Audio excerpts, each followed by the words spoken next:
Hello everybody and welcome to Next Toppers. My name is topper Omar, your chemistry educator and आज हम पढ़ने वाले हैं रैपिड रिवीजन ऑफ थर्मोडायनेमिक्स। अगर आपको ये चैप्टर डिटेल में जानना है तो इस वीडियो के डिस्क्रिप्शन में आपको एक लिंक मिल जाएगी, वहां पे आप लॉन्ग जो फॉर्म है हमारा वन शॉट का वो देख सकते हो जाके। एंड अगर आप रैपिड एक क्विक रिविजन करने आए हो then you can continue with this video. Let's get started with thermodynamics. नाम से समझते हैं, थर्मो मतलब हीट, डायनेमिक्स मतलब मोशन।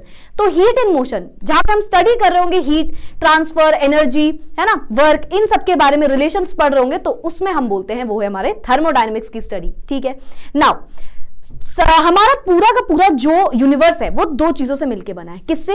एक सिस्टम और एक सराउंडिंग। सिस्टम और सराउंडिंग को जोड़ के ही हमारा यूनिवर्स बनता है।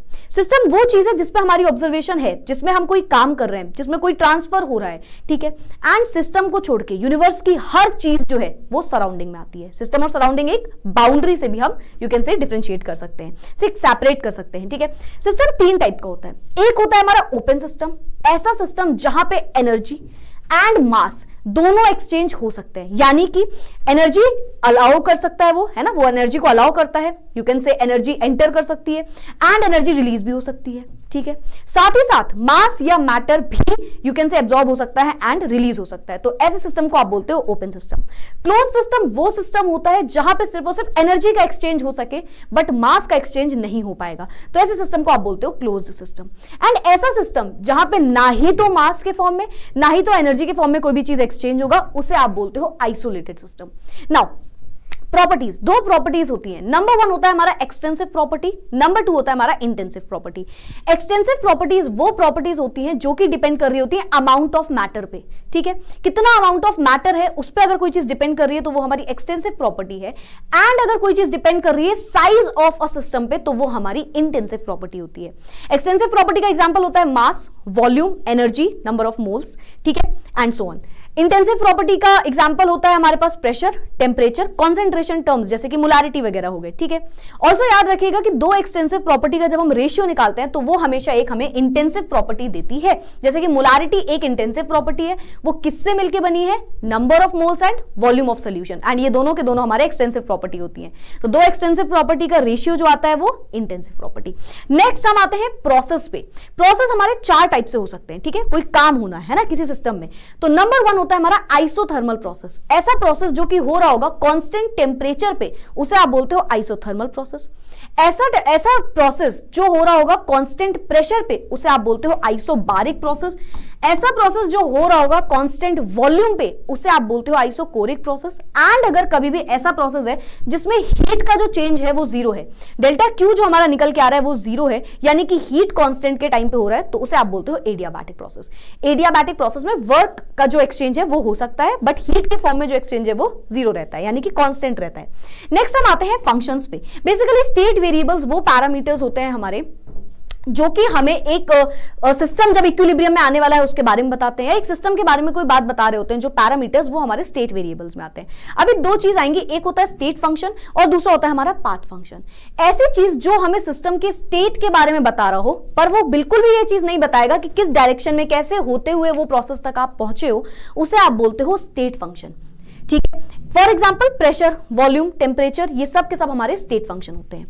एंड कुछ ऐसे फंक्शन जिनको फर्क पड़ रहा होता है फाइनल और इनिशियल पोजीशन पे, जो भी प्रोसेस हो रहा है वो कैसे हो रहा है उसके इनिशियल और फाइनल पोजीशन पे अगर डिपेंड करने लगे तो उसे आप बोलते हो वो है हमारा पाथ फंक्शन, यानी कि पूरी तरीके से किस पाथ से होते हुए गया है, कैसे वो फाइनल और इनिशियल पोजीशन में पहुंचते हुए जो पाथ उसने यू कैन से चूज किया होगा उसे आप बोलते हो पाथ फंक्शन। एंड अगर कोई फर्क नहीं पड़ता कि किस पाथ से गए हो, बस कहां से गए और कहां पहुंचे, बस इससे फर्क पड़ रहा है, तो वो होता है हमारा स्टेट फंक्शन। पाथ फंक्शन का एग्जांपल होता है हीट एंड वर्क। इसको कहीं नोट जरूर कर लेना क्योंकि हीट एंड वर्क के बारे में आप आगे बहुत कुछ पढ़ने वाले हो। तो ये दोनों के दोनों पूछे जाते हैं वन मार्किंग में कि ये कौन से फंक्शन है। So you have to remember that it is the path function. Next हम आते हैं इंटरनल एनर्जी पे। इंटरनल एनर्जी होता क्या है? इंटरनल, अंदर एनर्जी, अंदर की एनर्जी है ना, काइंड ऑफ यही होता है। किसी भी सिस्टम में जितनी भी एनर्जी स्टोर्ड है उसके अंदर, उसे आप बोलते हो वो उसकी इंटरनल एनर्जी है। इंटरनल एनर्जी को आप यू से डिनोट करते हो एंड फॉर्मूला होता है delta U is equals to जो भी हीट है एंड जो भी वर्क है, delta Q plus delta W. तो इन दोनों को आप मिलाते हो जब, तो आपको मिलता है इंटरनल एनर्जी। हीट और वर्क से ही आप कह सकते हो इंटरनल एनर्जी बनी हुई है। वर्क डन, दो फॉर्मुलाज आपको याद रखने हैं। नंबर वन, वर्क डन जब भी आप निकालोगे वो कैसे निकलता है, उसका फॉर्मूला होता है minus P external into delta we, यानी कि जो भी प्रेशर और वॉल्यूम में चेंज है उसके बेसिस पे ये बात हो रही है, ये आ जाता है। ठीक है, अगर आप रिवर्सिबल के लिए वर्क डन निकालते हो तो डब्ल्यू रिवर्सिबल का भी फॉर्मुला होता है विच इज माइनस का 2.303 into n into R into T. N number of moles है, आर यूनिवर्सल गैस कांस्टेंट है, टी टेम्परेचर इन केल्विन है, log V final upon V initial. ठीक है, तो इस तरीके से आप वर्क डन दो तरीके से निकाल सकते हो। This is for reversible work done. ठीक है, चलो तो ये हमारा हो गया थर्मोडायनेमिक्स की फर्स्ट स्लाइड। सेकंड आते हैं हम, देखो मैंने ना समराइज करके स्लाइड रखी हुई है ताकि आपको बहुत ज्यादा डेफिनेशन थ्योरी एक एक वर्ड नहीं पढ़ना पड़े। ठीक है, एंड क्विक रिवीजन हो जाए। चलो अभी हमारे ना सिलेबस में थर्मोडायनेमिक्स में 3 टाइप की कैपेसिटी भी दी रहती है। नंबर 1 आती है हमारी हीट कैपेसिटी। ये क्या होता है, इसे आप कैपिटल सी से डिनोट करते हो। हीट कैपेसिटी बेसिकली वो अमाउंट ऑफ हीट है जो कि सप्लाई की जा रही है किसी भी ऑब्जेक्ट को ताकि आप प्रोड्यूस कर पाओ उसमें यूनिट चेंज टेम्परेचर में। सिंपल टर्म्स में अगर आप देखोगे तो C होता है Q अपॉन डेल्टा T, यानी कि जितना भी हीट है इन टेम्परेचर यूनिट डिग्री में आप जो चेंज कर रहे हो उसमें जो हीट है दैट इज बेसिकली अपना हीट कैपेसिटी। जितनी भी हीट सप्लाई कर रहे हो आप किसी भी ऑब्जेक्ट को ताकि प्रोड्यूस कर पाओ एक यूनिट चेंज उसके टेम्परेचर में, उसे आप बोलते हो हीट कैपेसिटी। फॉर्मूला होता है Q is equals to C delta T या C is equals to Q upon delta T। Unit होती है इसकी जूल पर केल्विन। नेक्स्ट आता है हमारे पास specific heat capacity. Heat capacity ही है एक तरीके से, बस ये मास के टर्म्स में आप डिनोट कर रहे होगे, मास के टर्म्स में आप डिफाइन कर रहे होगे। तो ये वो हीट कैपेसिटी है जो कि रिक्वायर्ड होती है ताकि आप चेंज कर पाओ टेम्परेचर में एक यूनिट मास में किसी भी सब्सटेंस में बाय ओनली 1 डिग्री सेल्सियस। ठीक है, तो उसे आप बोलते हो specific heat capacity, small c से आप इसे डिनोट करते हो। Q is equals to M into C delta T या small c is equals to Q into M divided by small c is equals to Q divided by M delta C, है ना, Q divided by M delta C, तो वो आ जाएगा आपका M delta T, sorry C बोल दिया, delta T यानी कि टेम्परेचर। ठीक है, तो वो आपका स्मॉल c का वैल्यू आ सकती है। ठीक है, अच्छा यूनिट क्या होगी, देखो जूल पर केल्विन तो है ही है, साथ में नीचे मास भी ऐड हो गया तो जूल पर केल्विन पर किलोग्राम। नेक्स्ट आता है हमारे पास मोलर हीट कैपेसिटी। सिमिलर है, बस यहाँ पे नंबर ऑफ मोल्स आ जाएंगे। तो ये वो हीट एनर्जी होती है जो कि रिक्वायर्ड होती है ताकि आप इंक्रीज कर पाओ किसी में भी 1 मोल ऑफ अ सब्सटेंस में 1 डिग्री सेल्सियस, तो उसे आप बोलते हो मोलर हीट कैपेसिटी। फॉर्मूला क्या हो जाएगा, सिमिलर फॉर्मूला है एक तरीके से, बस यहाँ पे क्या है, यहाँ पे आपने मास रख दिया था, वहां पे आपने नंबर ऑफ मोल्स रख दिया, तो यहाँ पे यूनिट क्या हो जाएगी, जूल पर केल्विन पर मोल। दो चीजें होती है, एक होता है Cp, है ना, जो heat capacity at constant pressure, and Cv जो कि हीट कैपेसिटी है, molar heat capacity at constant volume. इनके बीच का रिलेशन क्या होता है, Cp is equal to Cv plus R। Cv plus R, Cp क्या है, molar heat capacity at constant pressure, molar heat capacity at constant volume, and R अपना universal gas constant हो गया। ठीक है, अच्छा you can take the screenshot also, हर एक स्लाइड का if you want to you can take the screenshot also. ठीक है, चलो आगे बढ़ते हैं। नेक्स्ट क्या है हमारे पास, स्पॉन्टेनिटी। कोई भी चीज खुद से हो रही है या नहीं, स्पॉन्टेनियस मतलब खुद से होना, तो कोई रिएक्शन खुद से हो रही है या नहीं, ये सब देखने के लिए आप कुछ एनर्जी पढ़ते हो। 3 टाइप की एनर्जी है, मैंने एक बार में तीनों लिखी हुई है, एक एक करके समझेंगे। Number 1 enthalpy. इंथैल्पी क्या होता है, इंथैल्पी टोटल एनर्जी होती है, किसी भी सिस्टम की टोटल एनर्जी होती है जिसमें आप बोलते हो कि जो भी इंटरनल एनर्जी है एंड जो भी प्रेशर वॉल्यूम की एनर्जी है उसको जोड़ के देखते हो, तो वो निकल के आती है इंथैल्पी। क्या है, एक टाइप ऑफ एनर्जी ही है जहां पे हम इंटरनल एनर्जी को जोड़ देते हैं प्रेशर वॉल्यूम के साथ, तो उस टाइम पे जो एनर्जी निकल के आती है वो अपनी इंथैल्पी होती है। डेल्टा एच से आप इसे शो कर सकते हो, चेंज इन इंथैल्पी बेसिकली। ठीक है, डेल्टा मतलब चेंज।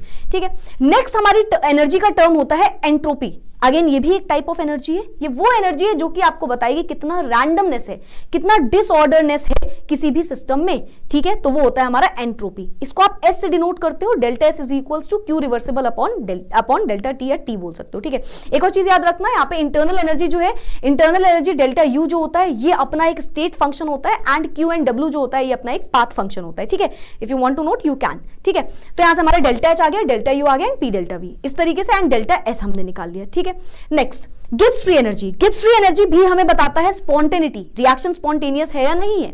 तो गिब्स फ्री एनर्जी क्या होता है, रिप्रेजेंट करता है कितना maximum amount of work system कर सकता है कांस्टेंट टेम्परेचर प्रेशर में, उसे आप बोलते हो गिब्स फ्री एनर्जी। ये भी एक टाइप ऑफ एनर्जी है। डेल्टा जी से इसको आप डिनोट कर सकते हो, चेंज इन गिब्स एनर्जी, और ये होता है delta H minus T delta S. कभी स्टैंडर्ड कंडीशन दे दे तो सब में नॉट लगा देना। ठीक है, अच्छा डेल्टा जी की वैल्यू अगर नेगेटिव है तो हम बोलते हैं रिएक्शन स्पॉन्टेनियस है, पॉजिटिव है तो हम बोलते हैं रिएक्शन नॉन स्पॉन्टेनियस है। ठीक है, तो इस तरीके से हम इसकी स्पॉन्टेनिटी निकाल सकते हैं। नेक्स्ट आते हैं हमारे पास लॉज ऑफ थर्मोडायनेमिक्स। पहला लॉ तो आपने पढ़ लिया, कहीं ना कहीं जो आपको भी मैंने इंटरनल एनर्जी बताया वही पहला लॉ था।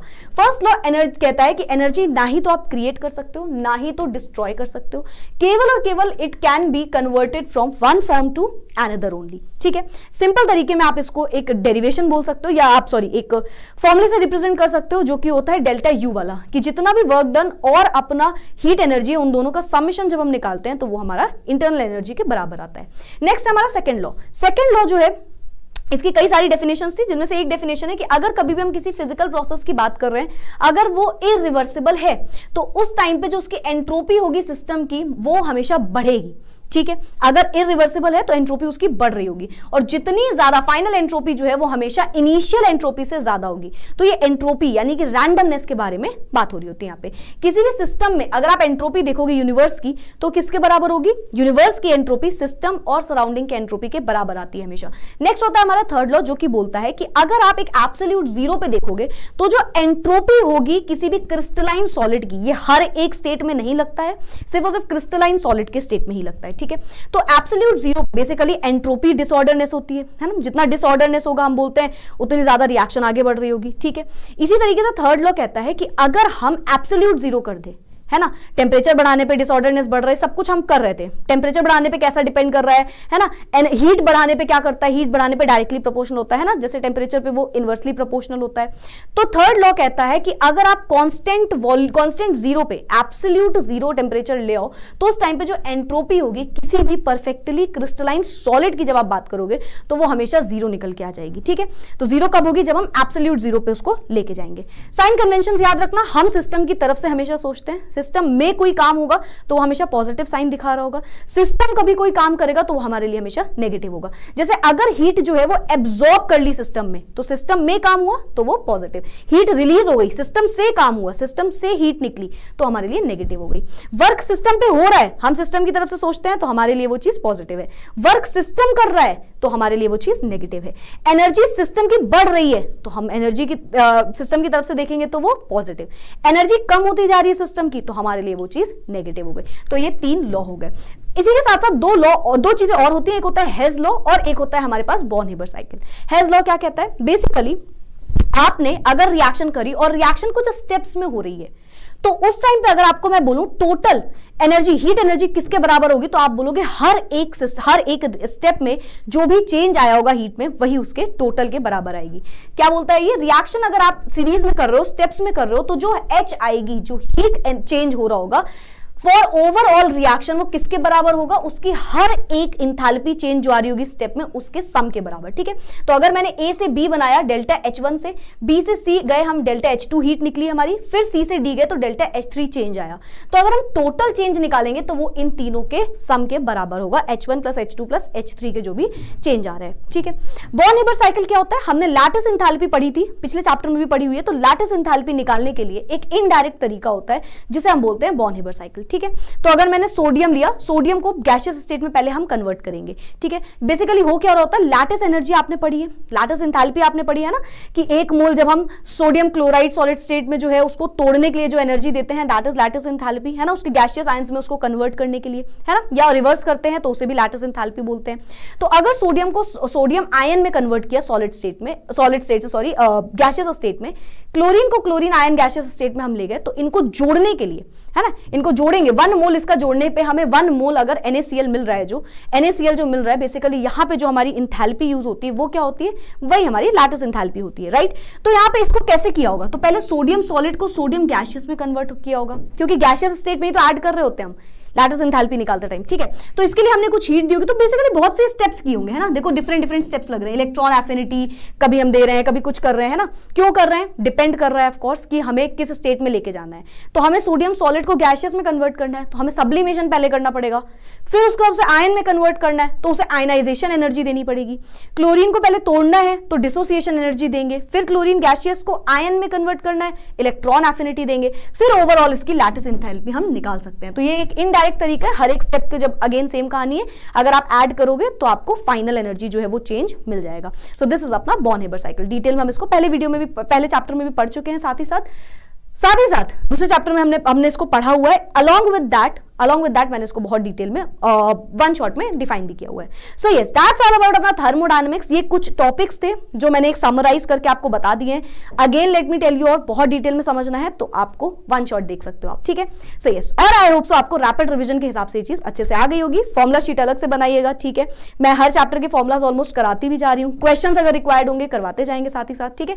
सो yes, that's it for today. खत्म. Tata, bye bye. फिर मिलेंगे. आई होप सो आपको ओवरव्यू मिल गया होगा चैप्टर का. फिर मिलेंगे with the next chapter, next rapid revision. Bye bye, take care and keep studying. Thank you everyone.